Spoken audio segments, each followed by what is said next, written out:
From LateNighter.com, it's Late Night Last Night with Jon Schneider. And now, here's Jon.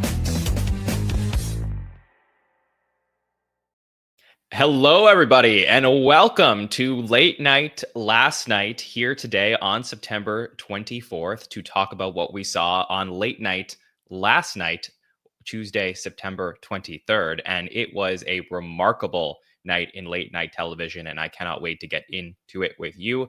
Hope you've been enjoying this show here. We're here for our second day, and I really appreciate all of the nice comments for everyone who wrote and gave their feedback on our first show of Late Night Last Night. So cannot wait to keep hearing what you think of the show and how we can continue to make it the best possible for you to find out everything that happened in late night the previous evening. But without further ado, let's get right into it. Let's talk about what we saw on Late Night Last Night, Tuesday, September 23rd. And of course, we have to start with the return of Jimmy Kimmel Live to late night television last night. It was the thing that everybody was watching to see how Kimmel would come back, what he would have to say. Personally, to me, I think that this was probably one of the most notable moments in modern late night history, finally getting to hear from Kimmel and what he was going to say after returning from suspension. So he is going to walk out onto his show with a huge round of applause, standing ovation from the crowd. It is really incredible stuff. And here's what we will hear from Kimmel. Anyway, as I was saying before I was interrupted, if you're just joining us, we are preempting your regularly scheduled on. Yeah, so he will basically say, as I was saying before I was interrupted, which is a line that might just be like a funny, quick joke to you, but it is actually a very historical late night line. And we have this great article out now on Late Nighter written by our fearless leader, Jed Rosenzweig, who said this was a famous Jack Paar line, the second host of NBC's Tonight Show, who stunned viewers 65 years ago in this very famous late night moment, quitting on air after censors cut one of his jokes. And finally, when he did return to the show, he said this. So let's take you all the way back to Jack Paar's line. As I was saying before I was interrupted. And it's just a really cool moment from Kimmel to then recreate that moment there last night as he opens up his show. So yeah, just great stuff. And then, he's going to thank everybody who reached out to him to cheer him up the last few days, including all of the late night hosts. And I know that if you're a fan of late night television, you know about the camaraderie between the late night hosts, but I just thought that this was a really good moment here for Kimmel, where he's going to talk about some of the late night hosts that called him to reach out to him. All week to list all of them, but some that I do especially want to mention are my fellow late night talk show hosts, my friend Stephen Colbert. And obviously the relationship between Colbert and Kimmel, besides, all of the stuff we talked about with the Emmys and, Kimmel fighting for Colbert to get an Emmy, the relationship is so strong, has been so strong for so many years. But clearly with them both being in a, similar situation recently, the relationship is ever more meaningful. So that was really cool that he mentioned him first. Who found himself in this predicament? My friends Jon Stewart, Seth Meyers, Jimmy Fallon, John Oliver, Conan O'Brien, James Corden, Arsenio, Kathy, Wanda, Chelsea, even Jay reached out. I heard from late night hosts. So, all of the late night hosts, past and present, he's talking about reaching out to him. He has this joke that's going to come up next about some of the international late night hosts that have reached out to him. In other countries, from Ireland and from Germany. The guy in Germany offered me a job. Can you imagine? This country has become so authoritarian. The Germans are like, come here. Yeah, that's very good. Of course, yeah, if you were watching online, you were seeing that basically all around the world, everybody was talking about Kimmel and this, him eventually returning to the show. People could not wait to hear what he had to say. And it was really cool that he got to thank all of those people last night. After that clip that I just played for you, he's also going to mention his boyhood idols, Howard Stern and David Letterman, who he spoke to as well and wanted to point them out. In particular. He also will thank the people who he doesn't usually agree with politically, but thanks those that supported him being able to speak freely. He mentions people like Ben Shapiro and Candace Owens, Ted Cruz, who we talked about a lot yesterday, was a big subject on Late Night on Monday. So really cool stuff for Kimmel to, thank all of those people for everything they said about him being able to speak freely and come back on the air. Of course, the moment that I think that, was people were most anticipating was what he was going to say regarding the Republicans' reaction to conservative activist Charlie Kirk's shooting death and his comments on that. And here we go. This is what Kimmel will say. You understand that it was never my intention to make light of the murder of a young man. I don't think there's anything funny about it. I posted a message on Instagram on the day he was killed, sending love to his family and asking for compassion, and I meant it, and I still do. Nor was it my intention to blame any specific group for the actions of what it was obviously a deeply disturbed individual. That was really the opposite of the point I was trying to make, but I understand that to some that felt either ill-timed or unclear, or maybe both. And for those who think I did point a finger, I get why you're upset. If the situation was reversed, there's a good chance I'd have felt the same way. Yeah, so just really emotional from Kimmel. For me, who's watched these late night shows forever, whenever you see anybody get emotional, these hosts who are pretty stoic and always very light and funny, clearly it's a big moment. And, I do feel like Kimmel met that moment. But of course, everyone's entitled to their own opinion with that. And love to hear what you thought of how Kimmel addressed those comments. And he's going to go on to say that violence is not a solution ever, and mentions the threats that him and his family do get as well for the things that he says. And he knows those threats don't come from the kind of people on the right that he knows and loves. So just really good, balancing, of course, between the comedy of the situation of him getting suspended, but also how serious, the situation was, and what was said and how people felt about it and how he addressed it. So, really, really good stuff there from Kimmel. He's going to go on and talk about, how un-American it is for the government to start to begin to regulate television, as, what people assume happened with Colbert and what we were seeing here with Kimmel in this fashion. And he has, I think, a pretty good line about that. Should the government be allowed to regulate which podcasts the cell phone companies and Wi-Fi providers are allowed to let you download to make sure they serve the public interest? Do you think that sounds crazy? I sure hope not. No, don't start looking at the podcasts. But I thought that was a funny clip to play. And then we will go, as he's going on. By the way, this is like I said, like an 18-minute monologue. So look, really long, really detailed stuff that he's going on here. And clearly, like, everyone just wants to hear what he's going to say. So he goes from the comedy to the emotion. And then he's going to have this moment here, which I also thought was a really triumphant moment for him. He's going to start by playing a clip of what President Trump said about Kimmel, and he's going to respond to that. Certainly the talent he had, because a lot of people have no talent, they get ratings. But he had no ratings. Well,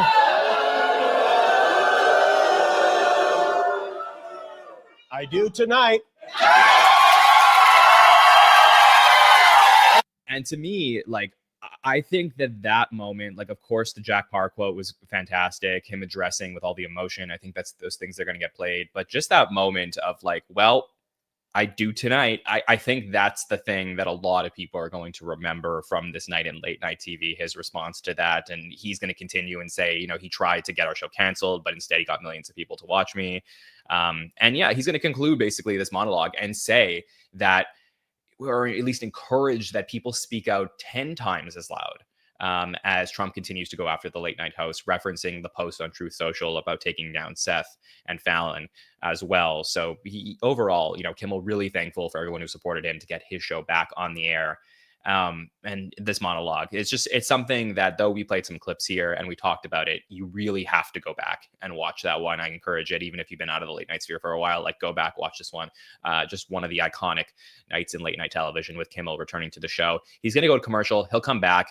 Sidekick Guillermo's there, says the world needs more people like Jimmy Kimmel. They have like a really nice moment where they hug. And then they're going to go to this bit where Kimmel is going to reach out to Chairman Brendan Carr to speak to him on air. And instead, when he calls, he finds the new head of the SEC, who is played by Robert De Niro. And it's this amazing moment where they have this back and forth between De Niro and Kimmel, as De Niro is playing him like, you can't say everything that you want to say. And that speech, it ain't free no more. We're charging by the word now. So here's a bit between Kimmel and De Niro that we saw last night that you really have to go see.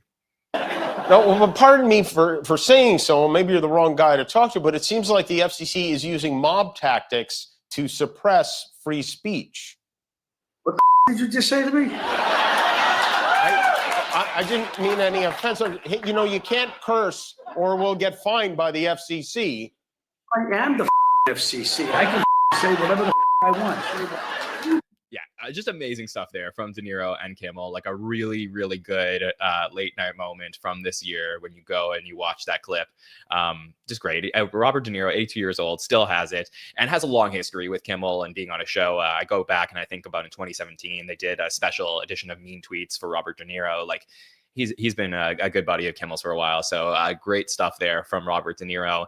On the show itself, we have Glenn Powell, who yesterday we talked about was supposed to be on the show on Monday night, was preempted and now is on the show on Tuesday night. So we get to see Glenn Powell, who is there to promote his new show, which is the Eli Manning football show, where he dressed as Chad Powers, a football player who was a walk-on at at Penn State, where he was pretending to be a football player, like in disguise. And we'll open up that interview, and Glenn Powell will say, we'll talk to Kimmel, and Kimmel will say, like, I'm really sorry to pull you all into this, and that he's happy to be back. So there's a nice little moment at the start of that interview between Glenn Powell and Jimmy Kimmel, and he's going to explain about the movie and promote it, which I'm really excited to go watch the Chad Powers movie. And also a nice moment from Glenn Powell talking about how he's still taking classes at the University of Texas and being a Texas Longhorn fan. So that's great. Then we get some music from Sarah McLachlan, who's there. No, I Will Remember You, because the show's still on. But we get a song, Better Broken, from Sarah McLachlan, and that will wrap up the night for Kimmel. So Kimmel is clearly the biggest story late night last night. So that's the show. I think that if you're going to go and watch one thing, you want to go see that. Other shows that did address the Kimmel situation, we'll go over to Fallon, where after having a cold open bit with a special guest appearance from Rose, who talks about singing Apathy and that being stuck in his head. So there's like a fun pop culture bit there. Rose's fourth time on the Tonight Show, including her time with Blackpink, where they're going to get to the monologue, where Fallon's going to come on and say this. And if you're tuning in to see what I'll say about my suspension the last couple of days, again, you're watching the wrong Jimmy. Dad? The other Jimmy, Dad. Yeah, so Fallon didn't address too much Kimmel stuff the night before, but tonight he did have that to open up the show and in the promo for Fallon. We get that. He's going to make a lot of jokes about Trump's speech at the UN, which is the major subject of the night across all the shows. Then he's going to have a very funny bit about what if the K-pop Demon Hunter song Golden, which is the most popular song in the country right now, was used for the Golden Bachelor season 2 premiering in a few days, ironically on ABC, but still doing some promo there. And then he's going to talk about getting to ring the opening bell at the NASDAQ earlier in the day, and then explains his new show On Brand, which is airing Tuesday and Friday next week. So that's definitely something we'll be talking about next week that we see from Fallon. And I'm sure there's gonna be a lot of articles written about the premiere of his new show. Really interesting interviews from Fallon last night, where Fallon is going to be interviewing the cast of One Battle After Another. And I had assumed that this was going to be them appearing like on the couch next to Fallon, but instead this is actually a pre-recorded interview that we see where Fallon does it remote at the Regal Theater in Union Square, where he's interviewing Leonardo DiCaprio, Tiana Taylor, Regina Hall, and Benicio del Toro. And it is like fascinating just logistically, because it's not something we typically see from Fallon, where he's going to do these remote interviews. I think back to times where like him and Michael Strahan would go around New York, or he would go places with other guests around and do remote interviews. But typically when Fallon does interview even 1, 2, 3, 4 people, like he'll have them at the show. So I just thought that was pretty unique. I think it was recorded a few days ago, and those were the main headlining guests of the show here. Leonardo DiCaprio, big get again for Fallon. We talked yesterday about him having Sean Penn on the show, so really like high profile guests that we're having here on Fallon. He's also going to have former SNL cast member Kate McKinnon on the show last night. Kate will talk a little bit about her appearance in SNL 50, the anniversary special, where she did an incredible version version of her alien sketch, their Close Encounters one, where she tells the story about how that was put together and was asked like, oh, who would you want to appear in the Close Encounter sketch? And she was like, I don't know, maybe like Meryl Streep. And then a few days later, they're like, okay, so Meryl's in. And then she had to call Meryl Streep and have this conversation. And Meryl says like, oh, I have the perfect wig for this sketch. And of course, Meryl Streep had never appeared on Saturday Night Live officially before this. So she's like, Kate's like, no, I think the department will take care of the wig. It's a really good story. And she's promoting her new book, the Millicent Quibb School of Etiquette for Young Ladies of Mad Science, The Secrets of the Purple Pearl. And Kate just always fantastic on there. She's going to bring some vegetables and she actually hid some eggplants under some chairs in the audience, which I guess some of the viewing audience got to take home from the day. We're also going to see a game of charades where Kate and special guest Rose are there to play with Jimmy and Tariq. So that's the big game of the night. And then we also get a stand-up performance from Ian Lara as well to conclude Fallon's show last night. So that is, it's a big show for Fallon that he had there last night as well. The other late night host that addressed the Kimmel news was obviously Stephen Colbert. He's the one who has been, hand in hand with Kimmel talking about everything that's been going on over the last few weeks.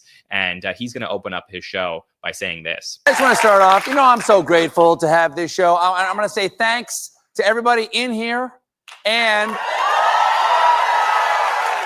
to everybody watching from home who I think might just be my wife, Evie, because everybody else probably watching ABC, because tonight, Jimmy Kimmel returned to the airwaves.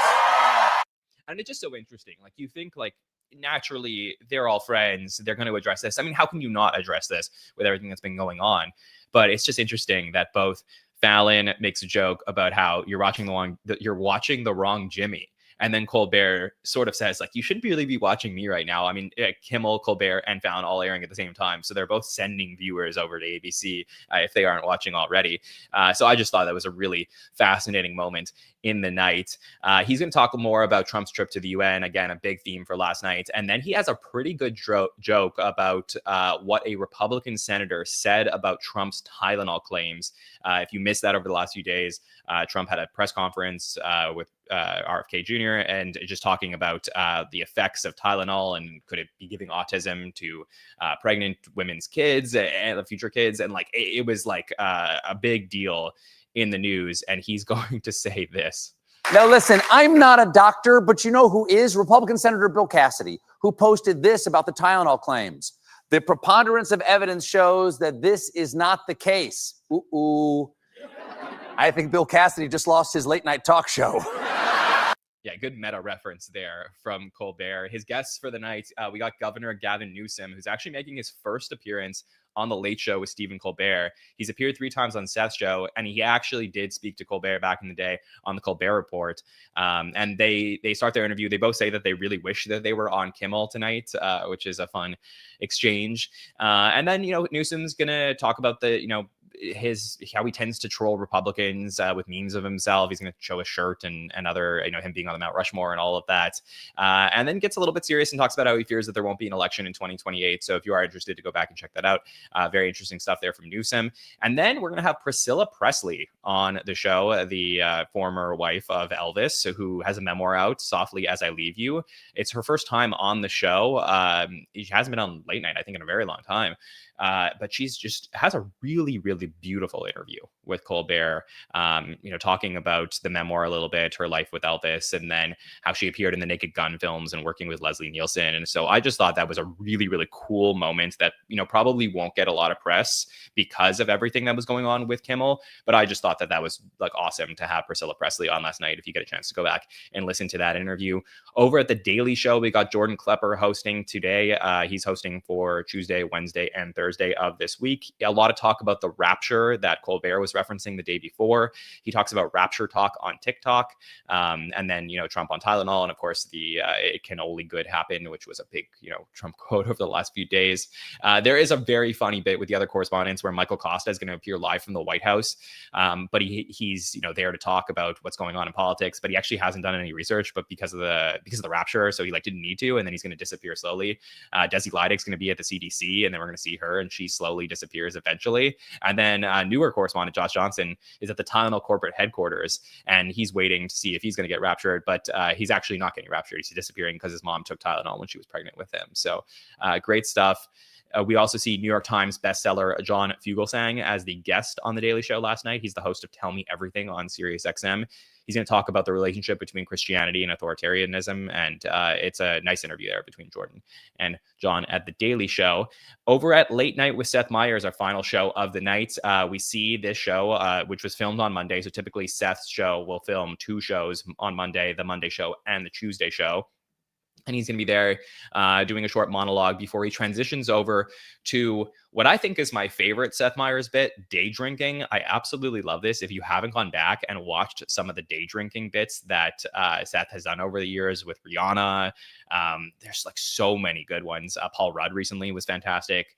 There's just a bunch, and he's going to have Las Culturistas hosts and, of course, SNL cast member Bowen Yang with Matt Rogers on day drinking. And I just love it because, Seth, that like he can get serious sometimes, but also I love how he gets like loose when he's drinking and having fun with the guests. And there's a really great moment among some of the games that they're playing where Seth's going to put on a tank top, and then Matt and Bowen are going to admire his triceps, and then Donna Richards is going to come in, who famously, if you ever watch Saturday Night Live, shepherds around the SNL hosts, and you see Donna on screen a lot, who's going to bring a jacket over to Seth Meyers. So that was a really, really funny moment there as a part of day drinking. Bobby Cannavale is the main guest on Late Night last night.